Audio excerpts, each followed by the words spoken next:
नमस्कार दोस्तों। आज हम सर्कल्स इस चैप्टर के जो बेसिक पॉइंट्स हैं उनके बारे में थोड़ा सा डिस्कस करेंगे। इससे पहले जो हमने वीडियो अपलोड किया है उसमें हमने इन नीचे दिए गए पॉइंट्स को हमने डिस्कस किया था। डेफिनेशन ऑफ सर्कल, फिर उसके बाद कॉर्ड क्या होती है, interior part of the circle, exterior part of the circle, points on the circle, radius, diameter, फिर उसके बाद कॉर्ड्स, फिर सरकमफरेंस, इनके बारे में हमने डिस्कस किया हुआ है पिछले वीडियो में। फिर उसके बाद आर्क के बारे में भी हमने डिस्कस किया हुआ था, ये माइनर आर्क और ये है मेजर आर्क। फिर उसके बाद जो सेमी सर्कुलर आर्क होती है, मतलब यह सेमी सर्कुलर आर्क होगी और डायमीटर के साथ अगर हम इसे देखेंगे तो यह सेमी सर्कल होगा। तो आर्क को कैसे लिखा जाता है वो भी हमने यहाँ पे डिस्कस किया हुआ है। फिर उसके बाद है सेमी सर्कुलर आर्क, वो हमने अभी अभी अभी बताया। फिर सेमी सर्कल। नेक्स्ट जो पॉइंट हमने डिस्कस किया था वो है सेकंड। सेकंड क्या होती है? सर्कल के किसी भी दो पॉइंट से पास होने वाली लाइन, इसे हम कहते हैं सेकंड। और क्वाड क्या होती है? दोनों पॉइंट्स को, दो पॉइंट्स ऑन द सर्कल, उनको ज्वाइन करने वाली लाइन सेगमेंट, उसे हम कहते हैं क्वाड। फिर उसके बाद हमने टेंजेंट के बारे में डिस्कस किया हुआ था कि सर्कल के किसी भी एक ही पॉइंट, एग्जैक्टली एक पॉइंट से पास होने वाली लाइन, उसे हम टेंजेंट कहते हैं। और पॉइंट ऑफ कांटेक्ट, ये जो दोनों का पॉइंट ऑफ इंटरसेक्शन होगा उसे हम पॉइंट ऑफ कांटेक्ट कहते हैं। फिर उसके बाद सेगमेंट ऑफ अ सर्कल के बारे में हमने डिस्कस किया हुआ है। सेगमेंट क्या होती है? सर्कल की कोई भी एक कॉर्ड और आर्क, और इन दोनों के बीच में, इन दोनों के इंटीरियर पार्ट में जो भी सर्कल का पोर्शन होता है उसे हम कहते हैं सेगमेंट। अब यह अगर सेगमेंट सेमी सर्कल से स्मॉलर है तो उसे हम माइनर सेगमेंट कहते हैं, और यह अगर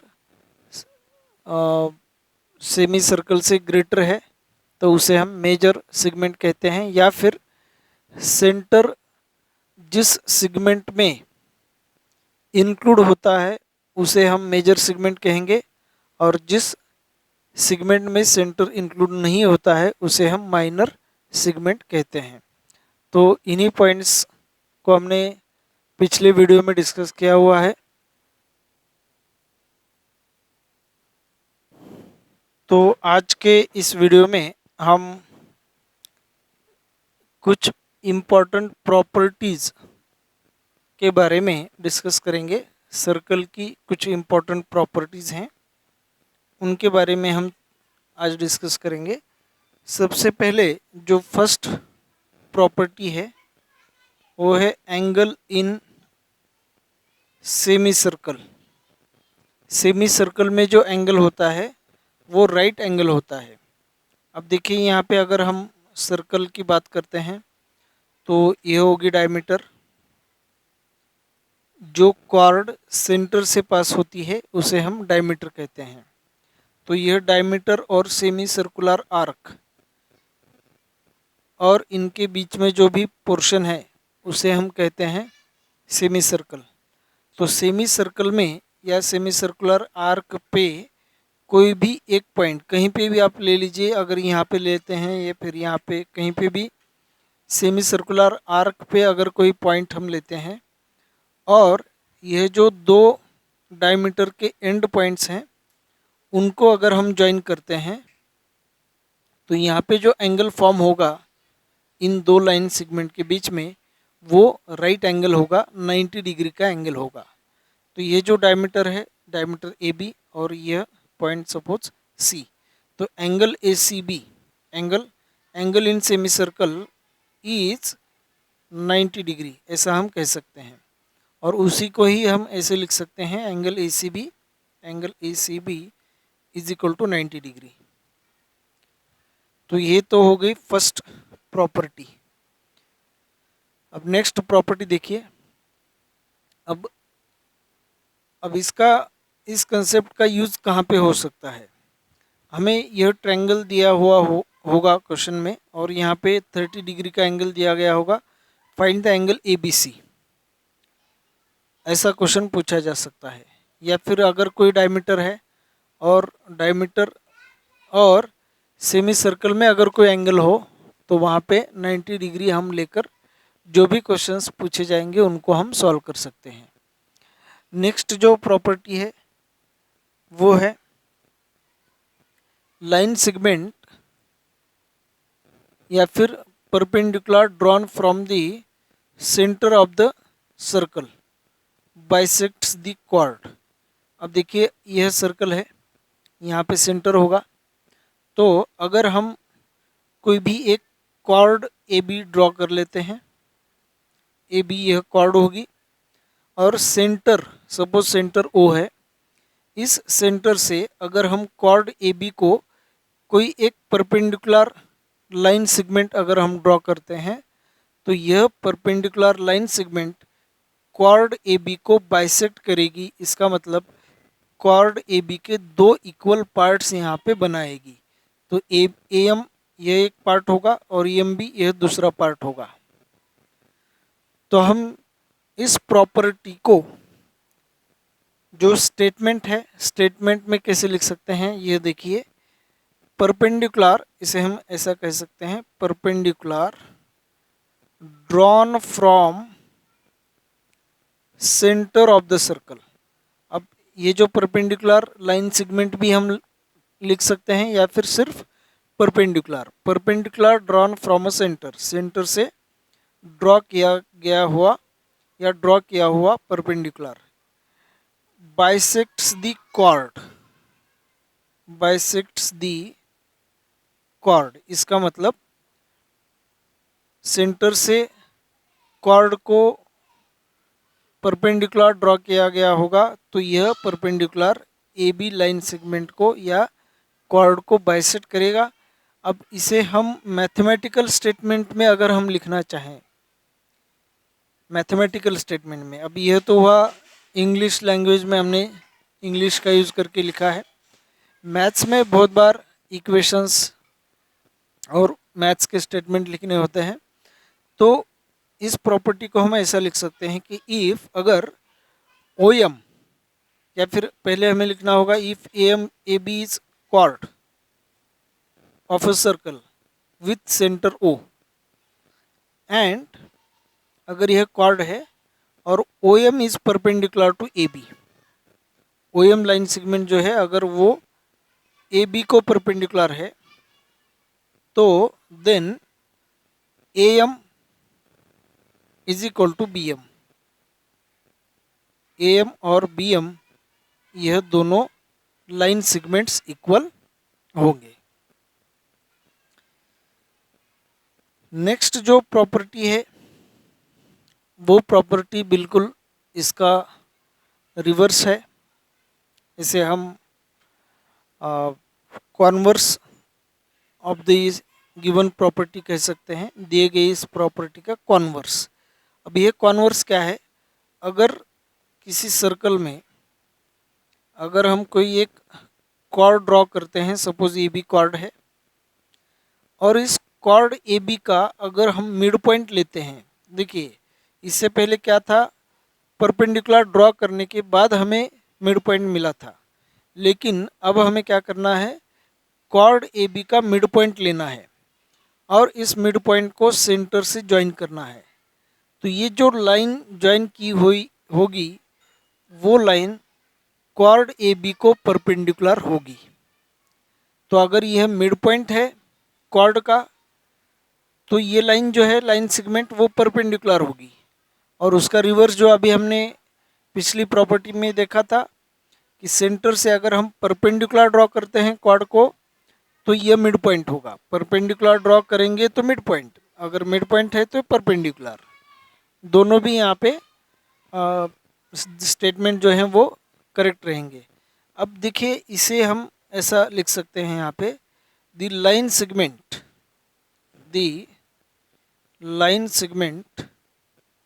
joining the midpoint of chord and center of the circle is perpendicular to the chord is perpendicular to the chord। अब इसी स्टेटमेंट में हमने पूरा यहाँ का जो ज्ञान है या सार है वो हमने यहाँ पे एकत्र किया हुआ है। अब देखिए क्या इसमें हमें समझना जरूरी है। लाइन सेगमेंट, अब यहाँ पे जो लाइन सेगमेंट है वो ओएम इस लाइन सेगमेंट के बारे में कहा गया है। The line segment joining the mid point of the chord के मिड पॉइंट को ज्वाइन करने वाली line segment and centre of the circle के सेंटर को ज्वाइन करने वाली यह लाइन सेगमेंट ईच वो रहेगी, क्या रहेगी, perpendicular to the chord A B को परपेंडिकुलर रहेगी। अगर इसी स्टेटमेंट को अगर हम मैथमेटिकल स्टेटमेंट में लिखना होगा तो हम ऐसा लिख सकते हैं कि if A B is chord and M is equal to B M, अगर ऐसा है तो O M is perpendicular to A B. O M ये जो लाइन सेगमेंट होगी वो ए बी को परपेंडिकुलर होगी। नेक्स्ट जो प्रॉपर्टी है वो देखिए, अगर हम सर्कल में दो कॉर्ड्स लेते हैं कि suppose A B is chord, A B है एक कॉर्ड है और दूसरी एक कॉर्ड है सी डी, और इन दोनों कॉर्ड्स के परपेंडिकुलर बाइसेक्टर हम अगर ड्रॉ करते हैं। परपेंडिकुलर बाइसेक्टर क्या होते हैं, देखिए अगर कोई एक लाइन सेगमेंट हम अगर लेते हैं तो इस लाइन सेगमेंट को परपेंडिकुलर और बाइसेक्टर मतलब दो इक्वल पार्ट होंगे और यह परपेंडिकुलर भी होगी। तो जो लाइन सेगमेंट या लाइन ए बी को परपेंडिकुलर भी होगी और बाइसेक्टर भी होगी, और सी डी को बाइसेक्ट भी करेगी और परपेंडिकुलर भी होगी। अगर हम यह दोनों लाइंस लेते हैं तो इन दोनों लाइंस का जो पॉइंट ऑफ इंटरसेक्शन होगा वो होगा सेंटर ऑफ द सर्कल। अब यह जो हमने पिछली प्रॉपर्टी ली थी उसी को भी यह रिप्रेजेंट करता है। कैसे, देखिए सेंटर से हम परपेंडिकुलर ड्रॉ करेंगे तो ए बी लाइन सेगमेंट के दो इक्वल पार्ट होंगे, और अगर सी डी को भी हम सेंटर से परपेंडिकुलर ड्रॉ करते हैं तो सी डी के दो इक्वल पार्ट्स होंगे और ये परपेंडिकुलर हो लाइन सेगमेंट परपेंडिकुलर होगी। तो यह प्रॉपर्टी हमारे यहाँ की पिछली प्रॉपर्टी को ही रिप्रेजेंट करती है।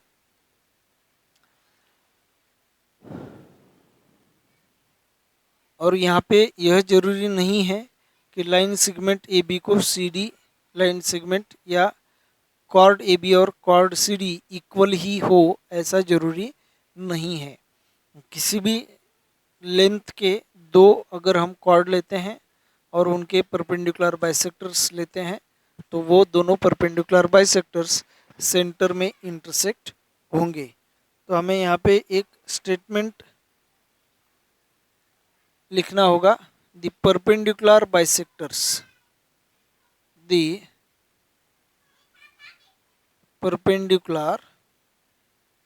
Bisectors of two chords. अब हमने यहाँ पे लिखने के लिए तो टू कॉर्ड्स लिखा है, लेकिन अगर हम कोई तीसरी भी कॉर्ड लेते हैं और उसका भी परपेंडिकुलर बाइसेक्टर लेते हैं तो यह सभी परपेंडिकुलर बाइसेक्टर्स सेंटर से ही पास होंगे, सेंटर पे ही इंटरसेक्ट होंगे। तो the perpendicular bisectors of two chords intersects at centre. यह परपेंडिकुलर बाइसेक्टर्स सेंटर को इंटरसेक्ट होते हैं या सेंटर पे इंटरसेक्ट होते हैं, एट द सेंटर ऐसा हम कह सकते हैं। नेक्स्ट जो पॉइंट है वो मतलब प्रॉपर्टी, अगर किसी सर्कल में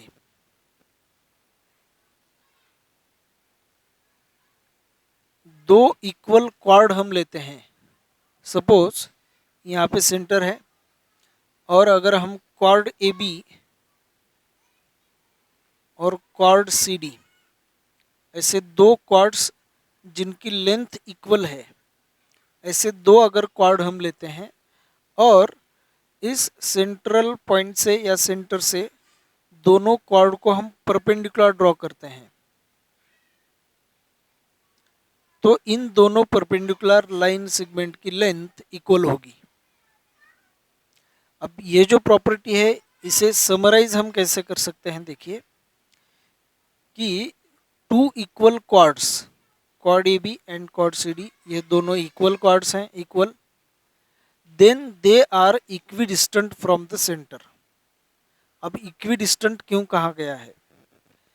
इक्विडिस्टेंट का मतलब होता है इक्वल डिस्टेंस, और अगर कोई पॉइंट है और लाइन है या लाइन सेगमेंट है, तो इस पॉइंट और लाइन के बीच में जो भी डिस्टेंस होगा, distance between a point and line, यह डिस्टेंस होगा इस पॉइंट से जो हम परपेंडिकुलर ड्रॉ करते हैं इस लाइन को, इस परपेंडिकुलर की जो लेंथ होगी वो लेंथ मतलब इस पॉइंट और लाइन के बीच में का डिस्टेंस होगा।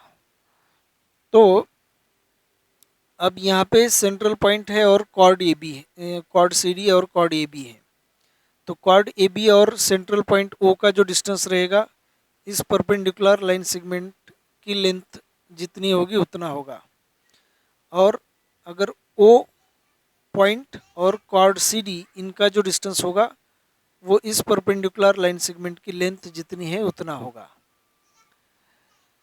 तो इसका मतलब ए बी क्वाड का सेंटर से जो डिस्टेंस है, अगर यह पॉइंट एम है तो ओ एम, और सी डी पे यह जो पॉइंट होगा वो अगर एन है तो O N is perpendicular to C D, तो distance between the centre O and quad C D is the length of the line segment O N. तो इसका मतलब हम इसे स्टेटमेंट में भी लिख सकते हैं, equal chords are equidistant from the centre, equal chords are equidistant, equidistant मतलब इक्वल डिस्टेंस पे है, equal chords are equidistant from the centre. अब यहाँ पे हमें यह जरूरी ध्यान रखना है कि एक ही सर्कल में यह दो क्वाड होने चाहिए या फिर दो कॉन्ग्रुएंट सर्कल में यह दो क्वाड्स होने चाहिए। दो कॉन्ग्रुएंट सर्कल का मतलब होगा यहाँ जो सर्कल है उसकी जो रेडियस है उतनी ही रेडियस का अगर हम कोई और सर्कल ड्रॉ करते हैं और उस सर्कल में एक क्वाड हमने ली हुई है और इस सर्कल में एक क्वाड ली हुई है और दोनों क्वाड की लेंथ अगर इक्वल हो तो उन दोनों क्वाड का सेंटर से जो डिस्टेंस होगा वो इक्वल होगा। या एक ही सर्कल में हमने दो इक्वल क्वाड्स ली हुई हैं, क्वाड ए बी और क्वाड सी डी, ये दो क्वाड इक्वल होने चाहिए। तो इसे हम अगर मैथमेटिकल स्टेटमेंट में लिखना चाहें तो हम ऐसा लिख सकते हैं कि इफ अगर quad A B and quad C D are equal, तो quad A B is equal to quad C D, quad A B और क्वाड सी डी अगर इक्वल हैं तो देन हम ऐसा कह सकते हैं कि O M is equal to O N, O M is equal to O N. तो इफ और देन का मतलब समझिए, इफ के बाद जो भी यहाँ पे स्टेटमेंट होता है वो पहले जरूरी होना, मतलब यह ट्रू होना, मतलब यह सही होना जरूरी होता है, और अगर यह स्टेटमेंट सही है तो उसके बाद ही यह स्टेटमेंट सही रहेगा। मतलब अगर यह दोनों क्वाड्स इक्वल होंगी तभी इन दोनों क्वाड्स का सेंटर से जो डिस्टेंस है वो इक्वल होगा। यह मीनिंग होगा इफ और देन का। If first statement is true then second statement is true. अगर पहले जो दिया गया स्टेटमेंट है वो ट्रू रहेगा या सही रहेगा तो ही सेकंड स्टेटमेंट सही रहेगा। अब इसका जो रिवर्स है, मतलब उसे हम कॉन्वर्स कहते हैं। रिवर्स जो स्टेटमेंट होते हैं उसे हम मैथमेटिक्स में कॉन्वर्स कहते हैं। तो इसका कॉन्वर्स क्या होगा? अगर हम मैथमेटिकल स्टेटमेंट में यहाँ पे अगर देखते हैं तो O M is equal to O N. अगर दोनों कॉर्ड्स का सेंटर से जो डिस्टेंस है वो अगर इक्वल होगा तो दोनों कॉर्ड्स की जो लेंथ होगी वो इक्वल होगी। तो इसे हम स्टेटमेंट में ऐसा कह सकते हैं, कॉर्ड्स, ये दोनों chords which are equidistant from centre, which are equidistant from centre, जो कॉर्ड्स सेंटर से इक्विडिस्टेंट है, इक्वल डिस्टेंस पे है, दे आर इक्वल, तो वो इक्वल होंगे। तो यह जो प्रॉपर्टी है वो हमारी नेक्स्ट प्रॉपर्टी है। तो chords equidistant from centre of the circle, इसे हम ऐसे लिख सकते हैं, chords equidistant from centre of the circle are equal. तो इसका मतलब यह जो सर्कल है, सर्कल में अगर हम दो कॉर्ड्स लेते हैं और इन दोनों कॉर्ड्स का सेंटर से जो डिस्टेंस है वो अगर इक्वल होगा, सपोज कॉर्ड ए बी है, कॉर्ड सी डी है और सेंटर ओ है, तो सेंटर ओ से ए बी का जो डिस्टेंस है, सपोज यह ओ एम है, और सेंटर ओ से कॉर्ड सी डी का जो डिस्टेंस है वो अगर सपोज ओ एन है, तो यह अगर दोनों ओ एम और ओ एन इक्वल हैं, दोनों लाइन सेगमेंट की लेंथ, मतलब डिस्टेंस बिटवीन दी कॉर्ड्स अगर इक्वल हैं, तो कॉर्ड ए बी और कॉर्ड सी डी भी इक्वल होंगे।